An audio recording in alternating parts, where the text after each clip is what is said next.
Bharat America మధ్య కీలక వాణిజ్య చర్చలు జరుగుతున్న వేళ ఒక ఊహించని పరిణామం చోటు చేసుకుంది. రష్యా నుంచి చమురు దిగుమతి చేసుకుంటున్న దేశాలపై మరోసారి టారిఫ్ల మోత మోగించేందుకు అమెరికా సిద్ధమైంది.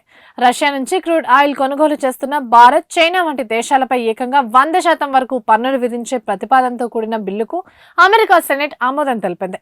ఇటీవల మృతి చెందిన సెనేటర్ లిండ్సే గ్రాహం పేరు మీదుగా తీసుకొచ్చిన sanction and Russia Iran act 2026 బిల్లును అమెరికా సెనెట్ ఆమోదించింది. ఈ బిల్లు ఈ నెల 31న ప్రతినిధుల సభ ముందుకు రానుంది. అక్కడ కూడా ఆమోదం పొంది అధ్యక్షుడు డొనాల్డ్ ట్రంప్ సంతకం చేస్తే ఇది చట్ట రూపం దాలుస్తుంది.